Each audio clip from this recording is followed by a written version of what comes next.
Hello, welcome. This is a Seek God Deeply and a Gabaya Vibrations video. It's my definition of sound healing. This video will be about the question, what is sound healing? And most of what I'm talking about has come from these books.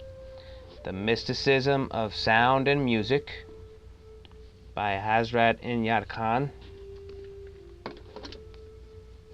Sacred Sounds, Magic and Healing Through Words and Music by Ted Andrews, and The Power of Sound by Joshua Leeds. I've taken little bits here and there, but because of my company Gabaya Vibrations, I do gong immersions, crystal bowl events, sound baths, drum circles. It's basically sound healing. And to understand a little bit more of what it is I do, that is the purpose of this video. So the question, what is sound healing? Well, first of all, sound is not only the audible we hear. Sound is everything. Light is sound. Vibration is sound. Every motion that springs forth from this silent life is a vibration, and also a creator of vibrations. Motion causes motion, so the silent life becomes active. Creation is the constant play between stillness, motion, and activity. We are the musical harmonic result of the vibrational song of life. Man is not only formed of vibration, but he lives and moves in them. They surround him just like a fish is surrounded by water, and he contains them within him as a fish tank contains water, or anything contains water. Man's different moods, inclinations, affairs, successes and failures, and all the conditions of life depend upon a certain activity of vibrations, whether these are thoughts, emotions, or feelings. There are two aspects of vibration. There's the fine and the gross, both containing varied degrees. There's different degrees between the fine vibrations and the gross vibrations. Some are perceived by the soul, some by the mind, some by the eyes. What the soul perceives are the vibrations of the feelings, the feeling faculty that we contain. What the mind conceives are the vibrations of thought and thoughts. What the eyes see are the vibrations solidified from the ethereal state and turned into atoms which appear in the physical world, constituting the elements of ether, air, fire, water, earth. The finest vibrations are the imperceptible, the ones that we could hardly see. Even to the soul, they're imperceptible. The soul itself is formed of these vibrations. It is their activity which makes it conscious. Creation begins with the activity of consciousness, which may be called vibration, and every vibration starts from its original source. And every vibration starting from its original source is the same, differing only in its tone and rhythm, caused by a greater or lesser degree of force behind it. That hidden force some call God. Sound gives to the consciousness an evidence of its existence, although it is in fact the active part of consciousness itself which turns into sound. The knower, so to speak, becomes known to himself. In other words, the consciousness bears witness to its own voice. That's why sound appeals to man. Music is so healing just in itself. All things being derived from and formed of vibrations have sound hidden within them. As fire is hidden inside of the flint or the matches or a lighter. I could hold a lighter up and say, here is fire. And you would say, I don't see it. Well, it's the same with sound. We see light, but it is also a vibration, so it is too sound. Sound has always been considered a direct link between humanity and the divine. At some point, all of the ancient mystery schools taught their students the use of sound as a creative and healing force. It is considered the oldest form of healing. Like the rippling caused by a stone tossed into a pond, sound vibrations set the air molecules in motion. They ripple outward, propelled to and impacting upon any receiving set, such as the human body. Every cell within our body is a sound resonator. It has the capability of responding to any other sound outside of the body. Every organ in which cells of like vibrations have gathered to form that organ will respond as a group to particular sound vibrations. We can stimulate an immense number of sympathetic vibrations within our body and mind by learning to direct and control our voices, or by using certain musical instruments, tones, or forms of music. Where there is imbalance, we can use directed sound to bring the imbalance back into its normal parameters. Back in 1930, there was someone who discovered this, and of course the medical community shut him right off. Our body knows how to take care of itself. I mean, it's that simple. Unfortunately, we do not always assist it in its process. We can use sacred sound techniques to restore the balance and thus allow the body to do what it knows best. Sound is vibratory energy. Sound touches us and influences our emotions like no other source of input or expression. It is a frequency of vibration that we audibly hear between 16 or 20 hertz to 20,000 hertz. Sound. We perceive it primarily through our ears, where it is transformed into electrochemical impulses sent to the brain. It is also perceived through the skin. Like air and water, sound is found everywhere. It can be a great thing, or it can be a problem. Music strikes a chord within that cannot be expressed easily in words. It soothes and excites us. We resonate with its rhythms and harmonies and tones. It feels good. What is so deeply familiar about tone and rhythm that we can close our eyes and drift away, trusting we are safe in the timelessness of music's embrace? The answer must lie in resonance and sympathetic vibration. I talk about sympathetic vibration constantly at my events. Resonance can be defined as the frequency at which an object most naturally vibrates. Every organ in our body has its own resonance, just as a drum has its resonance based on the form. Now, sympathetic vibration occurs when two or more bodies have similar or identical vibrational frequencies, making them more easily compatible. Imagine that I had a guitar and you had a guitar, and without you playing, I played my low E string. You will notice on your guitar the low E string will start to vibrate and it begins to move without you touching it. This is sympathetic vibration. Virtually everything on Earth vibrates.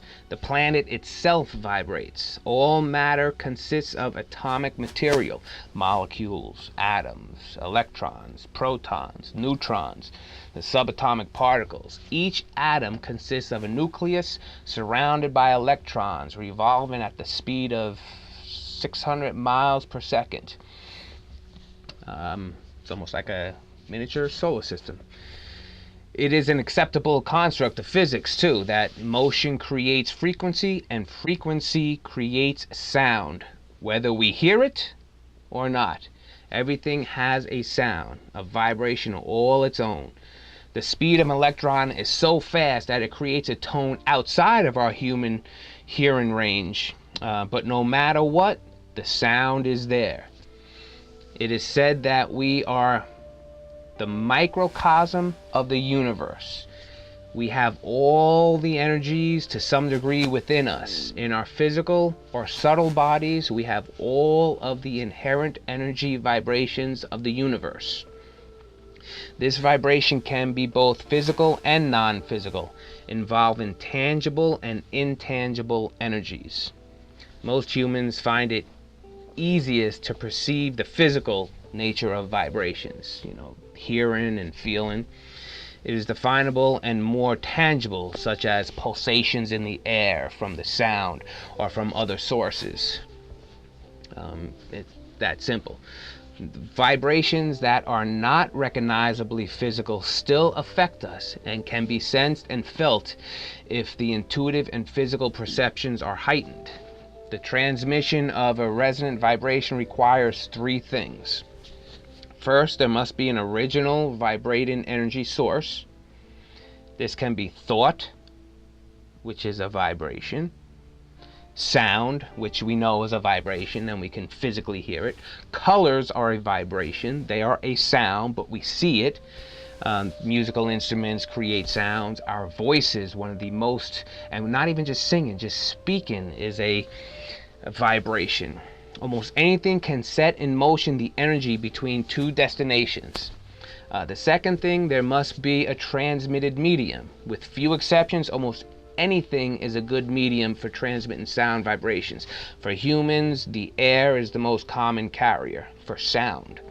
The motion of the vibrating origin is passed from one molecule of air to the other and so on until it reaches the ear. And the human ear can pick up vibrations between, say, 16 to 20,000 vibrations per second. However, the human body will still feel pulsations that are not heard, lower and higher. Now, the third thing, there must be a receiver of the vibrations, the observer in quantum physics, something which will receive and respond to the energy or sound vibration being sent. Remember, our entire body is a sound resonator with the capability of responding to a multitude of vibrations. This reception and response to outside vibrations can occur in a sympathetic manner or through a forced manner. And now this is important because I'm sitting on my foot and it's falling asleep. The sympathetic manner would be when two vibrational frequencies are the same. They will enhance one another. So if you're coming to a meditation and you're already in harmony, these beautiful harmonic sounds will bring about more harmony.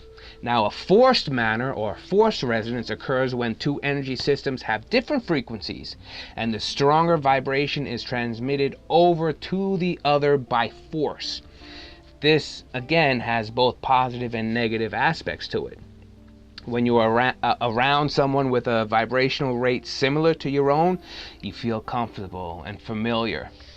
Likewise, you instinctively know when someone's energy field is totally different from yours.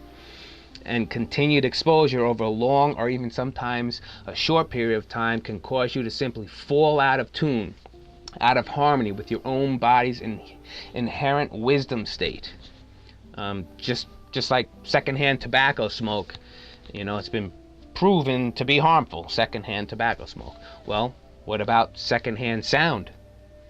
The phenomenon of sympathetic vibration is contingent not on volume, but on pitch, the frequency. This means that even a quiet home or office has sounds like the hum of a computer, a fluorescent light, a refrigerator, or a television may be resonating you. And this is why you come to sound baths, to have that forced resonance be put upon you of something harmonious that will help influence your body to return to its natural state. And if understood and used correctly, forced resonance can be used to overcome imbalanced conditions in the body and to force various organs and systems back within their normal parameters. When two or more energies or vibrating realities come into sync or resonance with one another, whether through sympathy or force, entrainment occurs. The individuals come into phase, blending and mingling into a mixed harmony of vibrations. Now, because our cells and our entire physical organism is a complex set of sound oscillators and receptors, we are subject to forced resonance and even entrainment, with the outside world. The human body is bioelectrical. Our auric fields, our electromagnetic energy fields surrounding the physical body. We are constantly giving off electrical aspects and absorbing magnetic aspects of energy. Every time we interact with another person, there is a exchange of energy, so to say, the vibrations. But it's usually not here, I'm giving you something and you take it. It's that sympathetic resonation, or forced. If we are around many people throughout the day, we may accumulate a tremendous amount of energy debris. And unless we learn to recognize this and cleanse our fields of it, we can end up with physical, emotional, mental, and spiritual problems. And so part of the secret power of sound involves learning to control and direct our resonance through our energies, even using our voice, either spoken or sung. We must develop the ability to discriminate amongst energies, to recognize them. We must learn to use specific techniques to keep our energies of vibrant, strong, and resonant power, so we only respond to that which we desire and direct. One of the ways of doing this is coming to sound baths, to sound healings, allowing yourself to be put into tune, or just adding to the harmony that you might already be.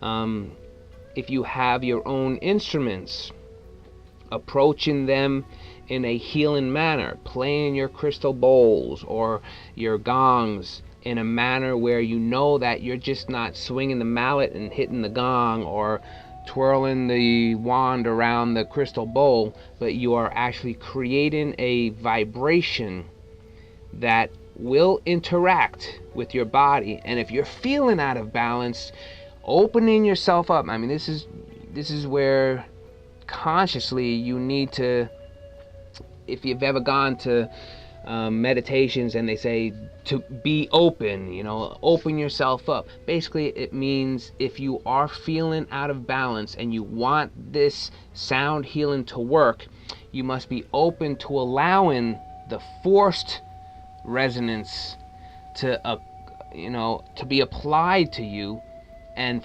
force your vibration, your imbalanced, inharmonious vibration, back into the vibration. So it's important to know who is producing the sound bath, because remember, even though you're working with, let's say, the heart chakra bowl, if the person sitting there spinning it is having the thoughts of hatred or something that does not apply to sound bath and harmony and healing, now all of a sudden, yes, the sound of the bowl is coming towards you, but the force and energy behind it is being mingled with the consciousness and thought process of that person. So if you're not comfortable with the person that is holding the sound healing event, most likely, even though you can still benefit from the sounds, you're gonna have to deal with the energy of their thoughts as well. So if you find someone that is pure love and compassion and they're up playing the bowls or the gongs, then you are definitely going to benefit, only if you are open. Because I always say in all of my events that these instruments are inspiration. They are sound, they are energy, but if you are not open, then there is nothing that they will do. There is no entrainment. The sympathetic vibration cannot happen. The forced resonance can be held back. So whenever you walk into a place and say, oh, I don't like that guy's energy, now I feel like I need to sage everything to clean that, that means that you allowed that forced resonance to affect you. The sage isn't getting rid of his or her energy, especially if they left. It's basically saging yourself to get yourself back into harmony. There's nothing that you can change on somebody externally. that you feel they're affecting you. The only thing that you can do is protect yourself by understanding that this is a force resonance. They're not giving you negative energy. They are vibrating, and if their energy, like I said before, is stronger than yours, then their forced vibration will come onto you. The moment they leave, center yourself again. Get yourself back into harmony. Use an instrument if you need that inspiration. Use the sage if you need that inspiration. But you are the universe. You are all vibrations. If you choose to vibrate in a negative way and then blame it on somebody else, then you will experience, like I said before, the problems, emotional, physical, spiritual. But if you understand this simple principle, that the sound vibration and sound healing is nothing more than inspiring you to return to your natural state, physically, mentally, and spiritually, then you're not receiving anything that is not already within you. You're allowing these expressions to come forth through something inspired externally from you. Remember, you are the light of the world. Light itself is a vibration. Our whole bodies are subatomic particles, light particles. We vibrate. Our auras vibrate. So you're going to, and there's nothing we can do about it, intermingle with different people's energies. But knowing the secret, knowledge is power. The secret is always in you. The power is always in you. And understanding what somebody is experiencing through a forced resonance, just knowing this is what's happening, then you have already prepared yourself for when they leave to be right back in tune, right back in harmony. And if you're even more susceptible, not susceptible, but even if you're more understanding of the energies, when someone comes in with a negative expression, you can amp up your compassion and be the stronger vibration and sit there and witness a change in that person. And simply because of you not allowing something that you don't want to be vibrated at to affect you. Keep yourself centered. When they say put on the white light, it basically means keep yourself harmonious and expressing that outwards. So you become a transmitter and not a receiver. Even though you're always receiving, your transmission is more powerful than your receiving. So if you have any questions, please contact me. If you're at one of my events and you'd like to talk a little bit more about sound healing, and if you go on Amazon, again, this book, I love it. The Mysticism of Sound and Music. I've had plenty of people already purchase it. It's such a great book. And these two have also been really powerful too. The Power of Sound, powerful too. And Sacred Sounds. Your body is a sacred sound. Use your voice to put yourself back in harmony if you can't afford an instrument. If you have an instrument, make sure you understand the frequencies and vibrations. If you're going to buy a guitar, try tuning it into 432 hertz tuning instead of 440. If you buy a crystal bowl, make sure you buy a crystal bowl that's tuned to 432 hertz. If it's the third eye, that's the 432 hertz. There's a lot of crystal bowl makers out there that say, oh yeah, it's tuned to 432 plus or minus 10. Well, plus or minus puts it up to 440. Forget about that plus or minus. I have a contact in China where they tell me it's a certain frequency. They YouTube me themselves playing it. I open up my app and let's say it's 432. I put on the tone pitcher 432, and as I hear it on the YouTube, I hit play, and if it matches perfectly, I say ship it. If it doesn't, if it's even the slightest bit out of tune, I tell them make a new one. I will not take that one because these frequencies, I believe, are more powerful when they are the exact vibrational frequencies of our physical body, of Mother Nature, etc., etc. So there's lots of stuff online that you could find out about sound baths, but just understanding a little bit of the science behind it allows you to benefit more when you go to these gong immersions, crystal bowl events, drum circles. Just understand that the instruments are set up to heal, but the person operating them must too also make you comfortable. If there's something not right about them, if you feel like the compassion is just not there, then that vibration will also be intermingled into the sound vibration and energy that's coming towards you. You don't want that. You are divine beings, though, and you can protect yourself that. But if you're going to be paying money to go to these things, make sure that the person facilitating it is truly a spiritual person and is there for you, giving you all that they are, and not just counting heads and money and dollars and on to the next one. So with that said, I love you so much. And just simply saying words like that to somebody you love can be so healing. Thank you. I love you.